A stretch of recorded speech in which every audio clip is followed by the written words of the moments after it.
Yo. So has the CIA come knocking on anyone's door yet? No. Were you concerned? After last but episode? we need to sign up for the Everyday Spy program, man. What does that mean? Because we're supposed to have. Kay was totally down with all this when we ended the last episode. Now he looks like he's like shook. Like, no, I actually thought about it, and Illuminati got my soul, mind, and my body.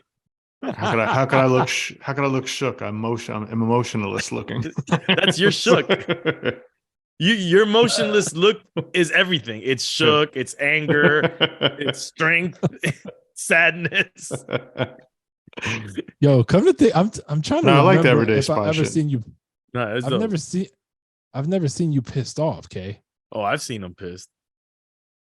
Like I can't look right there. That's pissed. The look he just gave us. It's the little nuance in the one little wrinkle in his eye. Looks the same to everybody else.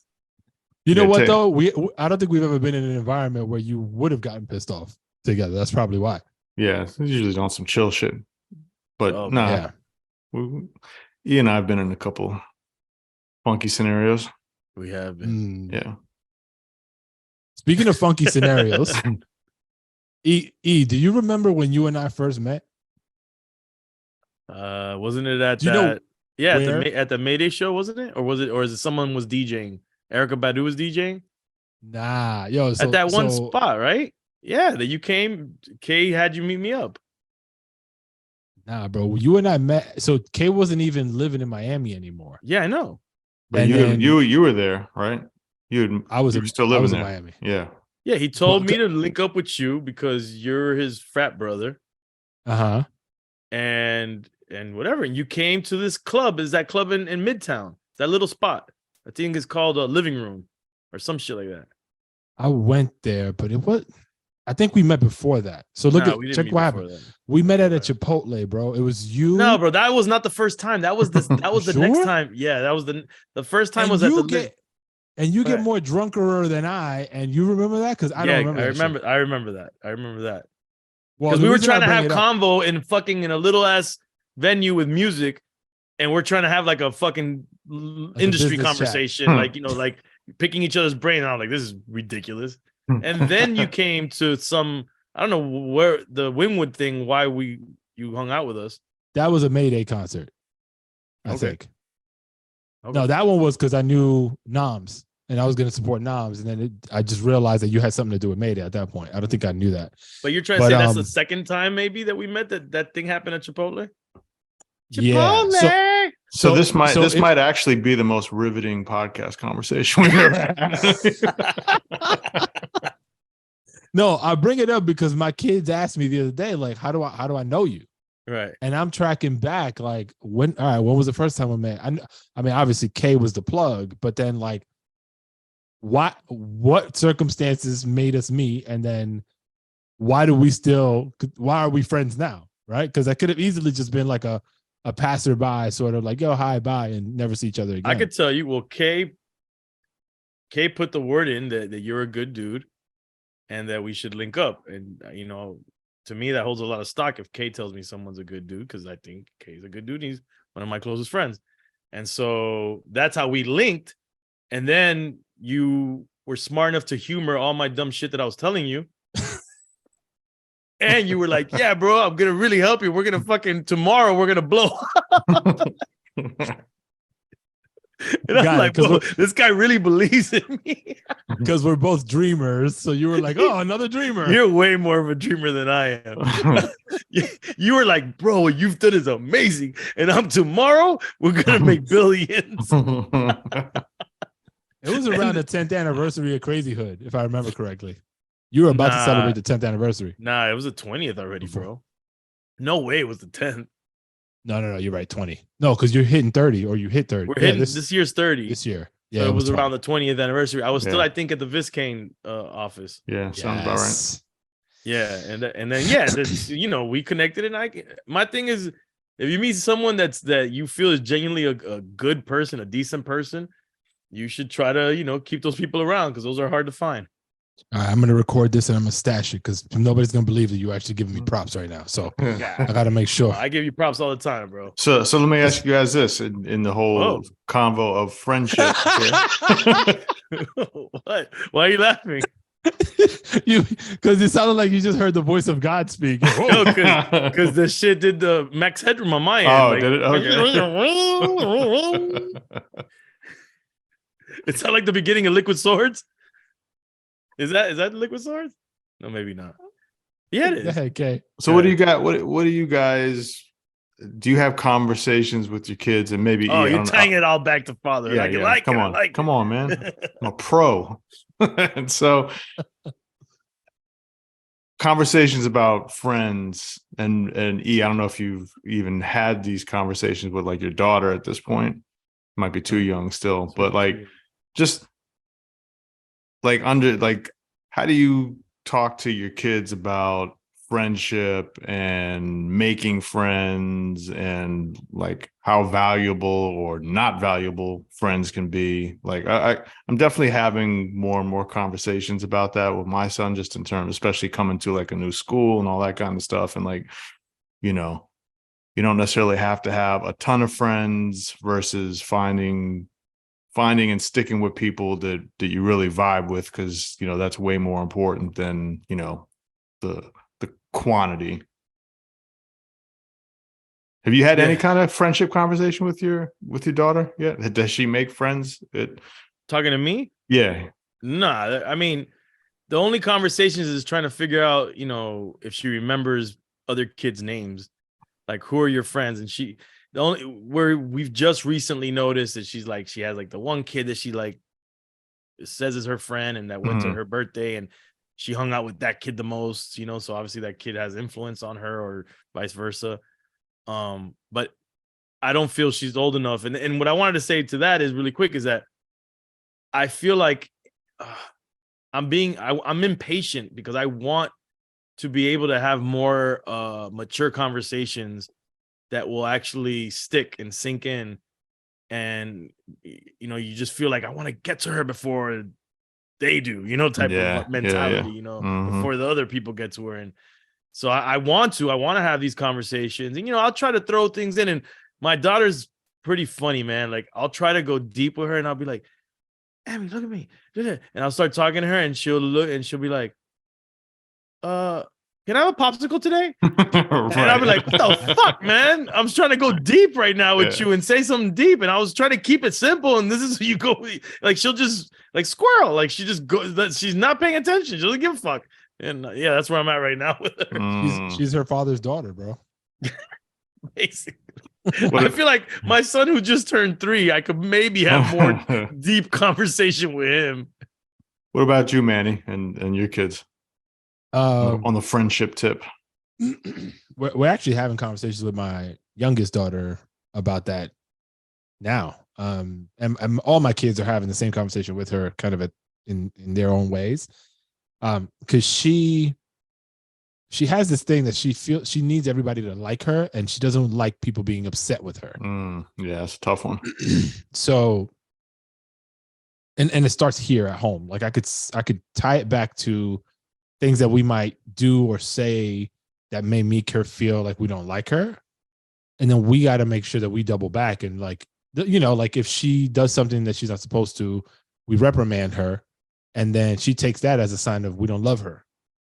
And we got to come back and be like, yo, no, like that never fit. You know, we got to kind of have the confidence conversation again about like, yo, never question whether or not we love you. We always love you and yada, yada. But she has that issue. And so with her friends in school, we noticed that she'll gravitate toward people that like may treat her like shit sometimes. Right? Yeah. And like my son is closest in age to her. So he'll see shit because they go to the same school and he'll check her. He'll be like, yo, stay away from such and such because, yo, I saw what she was doing. Like, that's not cool. And you got to stand up for yourself. And you got to let them know, like, you can't be tried like that, right? But she has a hard time doing that. So she'll kind of like gravitate to anybody that's accepting. And we're trying to teach her like, yo, not everybody's going to be your ace or somebody you really should be messing with. And that's okay. Like you can click up with whoever makes the most sense. But it's hard, man, because there's only been so much she spends more time at school typically than she does here. And so for us, it's hard to like coach her because we're not seeing a lot of it. And luckily we have my son, but she's still in that mode. And what about your son in terms of how he gets down with friends? He's better. My son's funny though, because my son is popular in school, right? And thankfully so far that hasn't gone to his head. So he uses that responsibly, I would say. But when it comes to like who his best friends are or whatever, like he's like a nomad a little bit. And he doesn't have close ties to any one person, so to speak. And then on the flip side, though. Yeah, I think it's an advantage, Definitely, for the most part. But then where I find it a little like strange, and maybe it's just because I'm kind of like that too. I have a very, very small group of friends, and I had a joke to say, but I won't. never a serious moment with this guy. but he has trouble like hanging out with friends in the sense that he'll go play ball with whoever, right, in a team environment. But then when I'm like, yo, we should have such and such come over to the house, he's like, nah. And I'm surprised because I'm like, yo, that's y'all buddy. Like y'all get down together, y'all vibe. I could see it. He's like, yeah, no, he's cool, but I just don't want him in my house. Yeah, he likes his personal space. I think that's dope. I like that. But my son is slick. My son knows that if anybody comes to this house that is their friend or cousin or whatever, it's on him. To clean all up. of them clean up after their friends. Right. So as soon as you mention, yo, so and so come through, like, nah, B, like, that kid's kind of wild. Like, he might break some shit, and then it's on me. So I finally got it out of him. But at the same, I'm conflicted. I'm like, yo, that makes sense. But I'm a little bit concerned about it because I'm like, social development, like you should have some of these experiences. How about you? What's the situation at the KGB crib? Kind of similar to your son at this point, just in terms. Previous school and city definitely had a handful of closer friends, and it was more consistent, like hanging out and that kind of stuff. He hasn't really clicked with too many folks yet. I mean, he's got like friends, but it's still kind of in that comparison mode of like, well, it's not really the same kind of vibe as it was with, this group of friends or, these folks. And so, yeah, still trying to kind of figure that out. But yeah, it's definitely more on the nomad tip. Do you find like you and your family unit, your immediate family, you, your wife and your son, do you feel like he feels like he doesn't really need to go too far out? Like he's very comfortable with y'all being his parents and pseudo friends? Yeah, I think for the most part, yes, because we do everything together, and so I'd say yes for the most part. But there's definitely times where he's, well, what are we gonna do today? Can I hang out with one of my friends? Or or it's you can't be kids with him. Yeah, it's another kid. So there's definitely not a lack of like wanting to hang out with us, but definitely there are times where, he's just in the mode to hang out with another kid.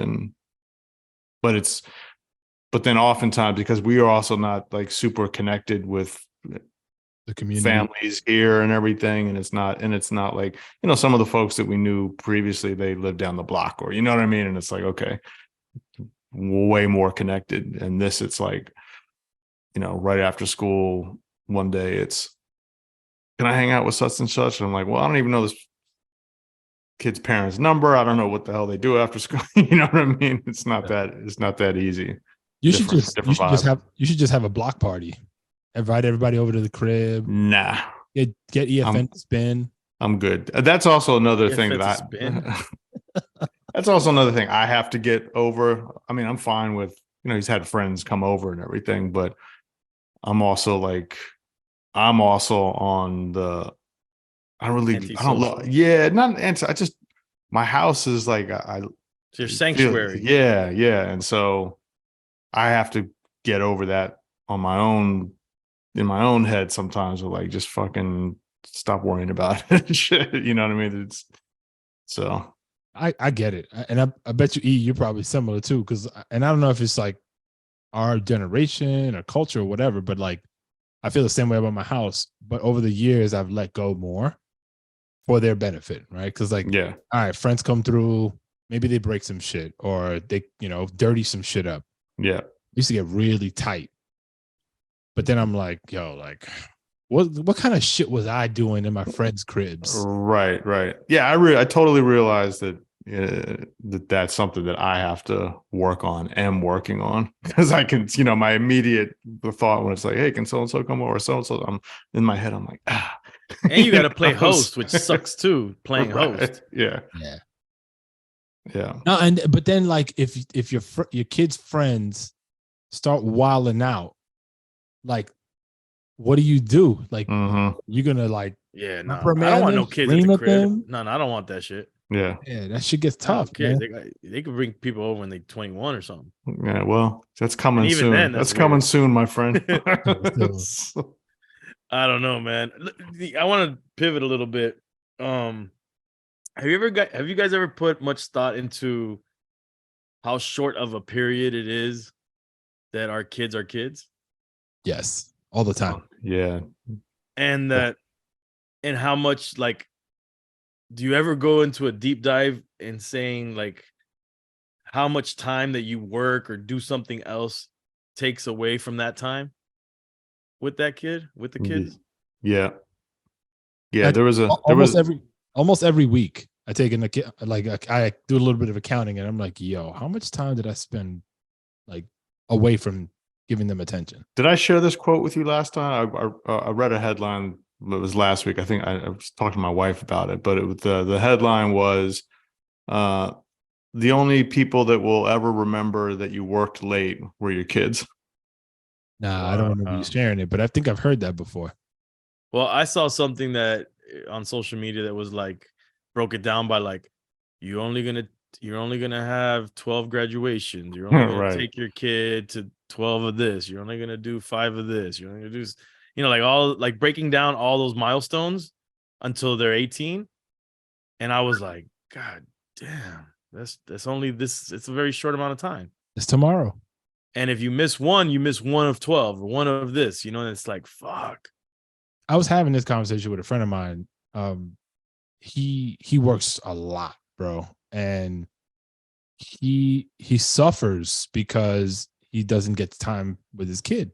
Right. And I'm like, as understanding as I want to be about people's circumstances. And look, I'm in a much more privileged position with my flexibility of my time than many people. Stripper. Exactly. Why are you telling everybody my shit like that, bro? You work after the kids go to sleep. So they see you every day, all day, except midnight. Magic Mike was based on Magic Manny, baby. Don't get it when you're cheeky. No, but like, I get that, right? Like, not everybody has that flexibility, right? But both on the pole. Man, he's doing splits. You definitely have a lot of flexibility. That's what the patrons say with it. Make it rain on you. Fucking EFN, bro. But I still feel like it's a choice, right? And I might get flagged for this. Yo, can I mute this motherfucker? How do I mute this motherfucker? It's definitely a choice, buddy. Some people got to pay for college, so it's a choice. Go. No, but as difficult as employment might be, as far as like flexibility with time, I think it's still a choice, right? Like, you got to find a way to factor in the time you need with your child, right? Regardless of what your work situation is. And I understand that that's not an easy thing for a lot of people, but at the end of the day, like, to your earlier point, you got 12 moving up ceremonies. Many of the time, they don't even call them graduations anymore. They only really got like 2 or 3, right? Middle school, into middle school is one, into high school is another, and then college. So like quality time with your kids is paramount. You don't want them to remember you as, yo, he always worked late. Like that shit is devastating to or kid. or to advocate for those that like you said that have no choice maybe but to work a lot. Yeah. It's the quantity, it's the quality over the quantity, but it's what happens is I think at that point is the memory of that childhood for that child is, wow, you know, I had a great parent or we're talking about fathers, a great father who worked hard as fuck, you know, and they don't look at that person being away as a negative because the quality of the time that they spent. And then later when they reflect, the child reflects back and says, look at the sacrifice that was made. That holds a lot of, you know, weight, that quality of time. Yeah, unless they're not getting that quality of time, because also some people's kind of cultural mindset or wherever they come from in terms of, you know, what work means compared to, you know, like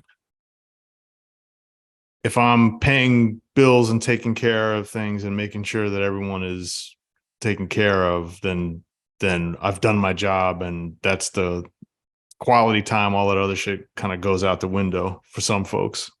Which was a mentality for a whole generation of people at a point. You know, that's how the way it worked. Yes, I feel for people like that, man. Like my friend and just people who struggle with that. Because I think that kind of cultural generation, that doesn't feel as prevalent today, is it? No, that was like the boomers generation, the baby boomers. It's funny because right now my son is transitioning out of diapers, and I didn't notice it. You know, of course, I got a little, you know, sad when my daughter transitioned, but I didn't notice it as much because then my son's in diapers, and now he's transitioning out, and I'm like, I don't want him to transition out of diapers. I mean, I do want it for him. You like that fresh smell, bro? I have a really good way of just closing off my nose glands when it comes to that stuff. But I've said it before. The one thing I really truly enjoyed changing my kids' diapers when it was my daughter and my son, because I just felt like this is the one thing I can't fuck up, right? And really, really helps them. You know, like everybody needs to get their ass clean. Nobody wants to work around with dirty ass and get rashed up. So I really, really enjoyed it. And it's like, to me, it's a quality time also. When that child's laying down, they're looking up at you, you're looking at them. You know, you can have a lot of quality time if you want to in that diaper change. Yeah. I try. I'm playful with them, you know, like I just really take in the moment. I really do my best to take in the moment when I'm changing the diaper. So the fact that he's transitioning out of it, I'm like, damn, man, like that's it, you know, and my daughter's done, and then he's gonna be done, and I'm like, and then I die. I really do look at it that morbidly, because I'm like, bro, time is so finite. Like it's so fast, and like in the blink of an eye, you know, your DJ EFN in 1993 starting Crazy Up Productions, not even having turntables, and not one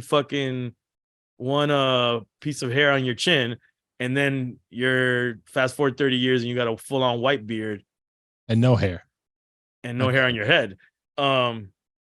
Yeah, man, it's just, I would say, I guess the final message that I'm trying to get out is really take in those moments with your kids when they're young. Don't take them for granted. Spend that quality time and just constantly be reminding yourself, because all of us, I'm sure every single one of us will, you know, forget that, you know, we could be spending time with the kids, and we might be, we'll make ourselves busy doing something else while at home with the kids. And you know, and so so just try to take advantage of the time while we have it. Mic drop. Yo, for real. And go visit Manny at the strip club. Right. Support his family. So you can have that quality time. Support that. No, but you could go to flydadgear.com. The family, all of us that you're listening to right now. And where do you guys think that name came from? Fly Dad. That's right. That's right. Wherever up next to the stage, Fly Dad. You should see my helicopter trick. He's like, fly dad, look at my gear. Oh, shit. Kay, your son was doing music for a little bit, no? Like, was he Yeah, rapping or no, trying he was messing Did you around with. see, was he tap dancing? What No, did he you- was messing around with beats and DJing. Oh, he's not doing it anymore? He hasn't. But he's funny. He kind of gets into something and dips out a little bit, and then gets into something else, and then circles back around and start. You know what I mean? Right. So I have a challenge, maybe not a challenge, something to bounce off of him to see if he'd be willing. So my son came home from school 2 days ago. Rhyme. He was rhyming. Okay. He wrote lyrics, Mm. and him and a buddy of his in class just like were rhyming. And it was actually like halfway decent. Like he could use a whole lot of work, but I was like, oh, like the wordplay like made sense. His flow was terrible, but I was like, yo, but you got the foundation here. Like, all right, if you're really into this, like let's work on it. And I'm like, damn, all right, like he needs a beat so he could like learn how to use his lyrics on a track and then like, work on his flow. And I was gonna text you guys, particularly you, Kay, and be like, yo, you got any old beats that you could dust off so he could use? But I remember that's what I want to confirm. Like your son was dabbling in some of that. So if he got something, maybe That'd be connect them dope. two for them to like see if they can work on something together. Yeah, let me go back and because I know he was messing around with some, and we saved some. There was some that he and I were doing together. Let me go back and see if he saved them. All right, Shoot them over to you. Yeah. So in that performative vibe, what were we gonna say, Manny? No, I was gonna switch gears. Go ahead. No, my daughter did her first ballet recital this past weekend. Dope. And, How was it? It was cool, man. It was really cool to see her on stage and not be scared. It was actually, it's like a legit ballet academy she goes to, and they did the recital at this high school in Coconut Grove out here, and it was a big like auditorium. It was all lit up, and they were filming it professionally and all this crazy stuff. And she's a part of the youngest class, the youngest kids, and they were first on stage. How was your son's reaction to her? Dude, so this is all of this ties in. So we get there, we find out from other parents, we weren't sure that. Well, first of all, my girl knew that there was an intermission between acts. Act 1, or no, there was 4 acts. So between act 2 and 3, there was an intermission. So we're like, intermission? Like, how long could this shit be? And our daughter's in the first part, in the first act. Like, what the fuck? And then another parent's like, oh yeah, this is like 3 hours long. Oh, like, what? man. 3 hours long? How can they expect a 5-year-old, recently turned 5-year-old, and me with a 3-year-old here, recently turned 3-year-old, to bear 3 hours of this? And And you with your ADHD, like, what's wrong with these people? Yeah, they were like, yeah. And then one dude was like, yeah, that's why I bring this flask. We're not doing this. Oh, nice. Right. So And you were like, yo, pass that shit, son. and it was past their bedtime too. Oof. It was around their bedtime when it started. So we had to like give our daughter to the school backstage, and then leave her with. They requested that she have treats, toys, anything to play with to keep, and all of that. So we're like, damn, dude, this is different. Yo, who thought of that time period? Crazy. So then my first worry was how was she gonna handle it backstage? And completely dressed up in her ballet stuff. And then my son, is he gonna, we're gonna have to walk out with him wilding out. Bro, this kid, first of all, he was so excited to see her. And then the reason why she had to stay, why they didn't release those young kids, because they come at the end and they do the bow and they do the finale, And so we had to wait to that. Yo, he was just hyped just to see her again. I bet.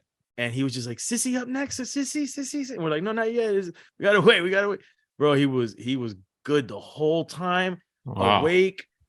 The only thing he did was maybe shift from sitting on my lap to my girl's lap a couple times.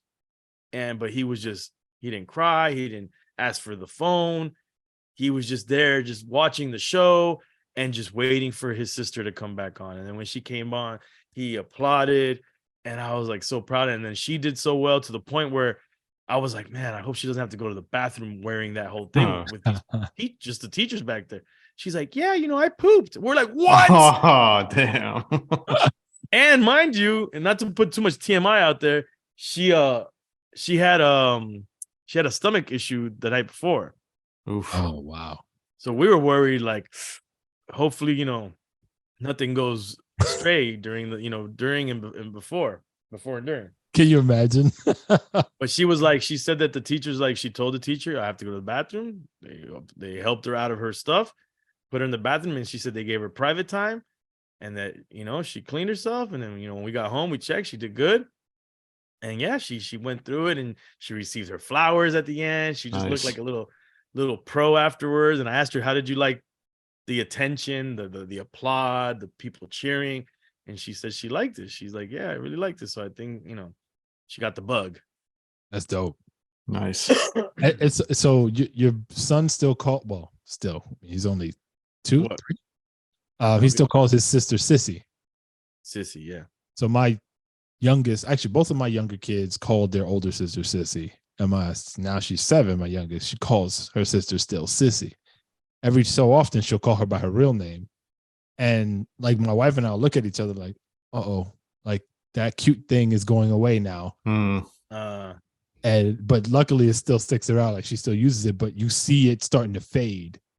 And that shit, like, I know bugs us out all the time because we're like, oh, like all those little things, like Kay, you remember, like, your son probably at some point had this, like maybe it was a lisp or something that Still has a little bit of it.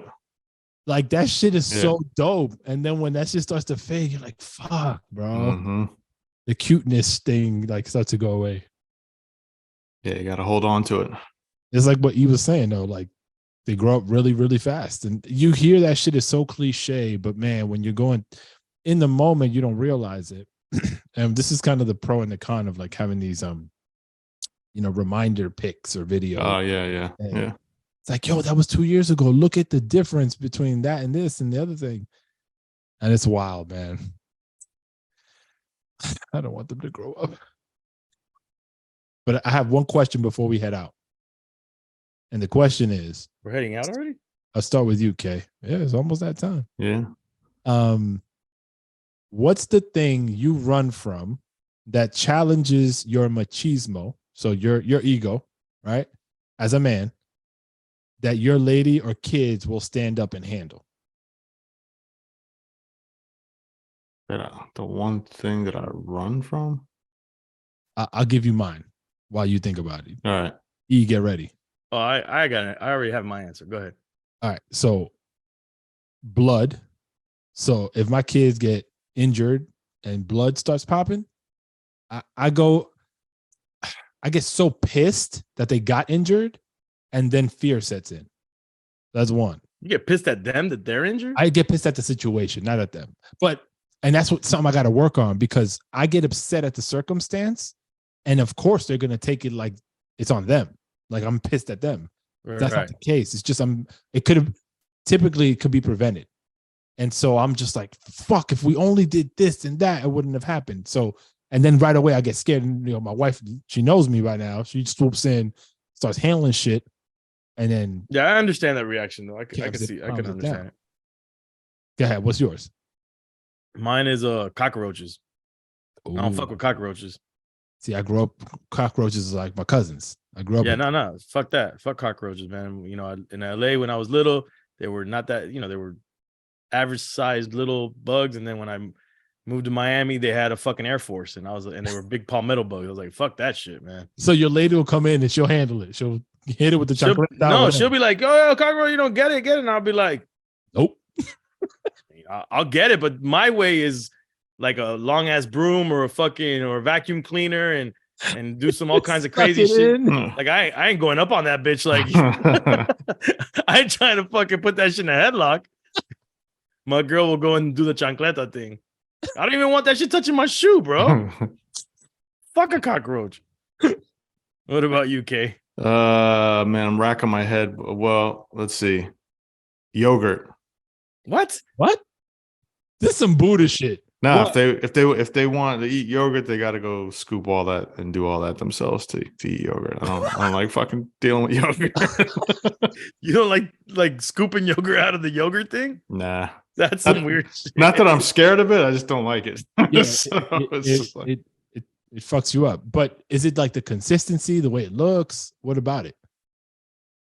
I'm not quite sure. I haven't really thought about it. So you don't too like- tough. you- I'm just thinking about like, well, you know. You don't even eat it. Like you can't be near it.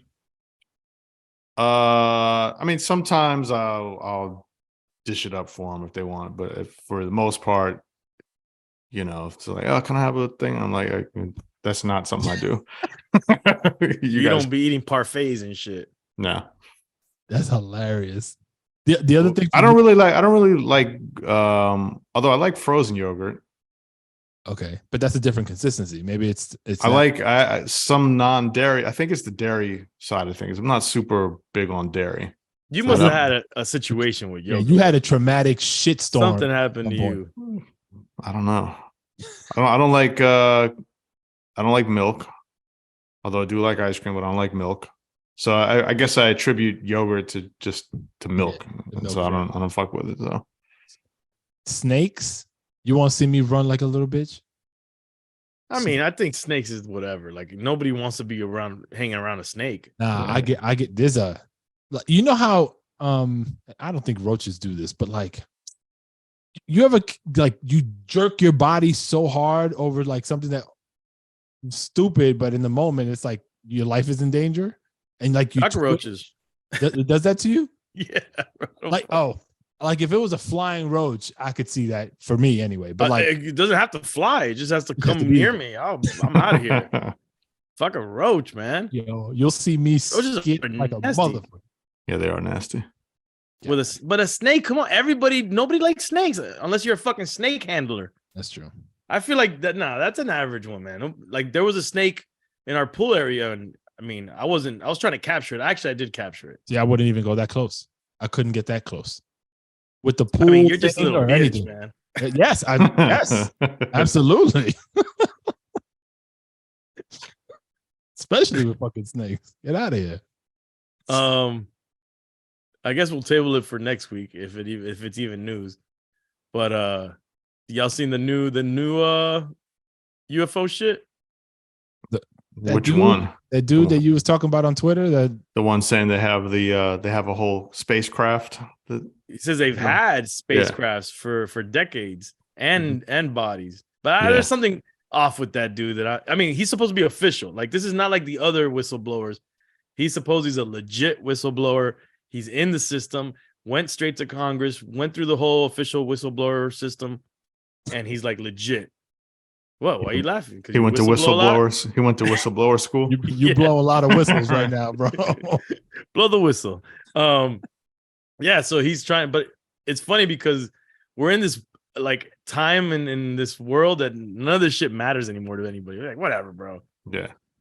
Like, fuck, who cares about an alien? What's trending on fucking IG right now?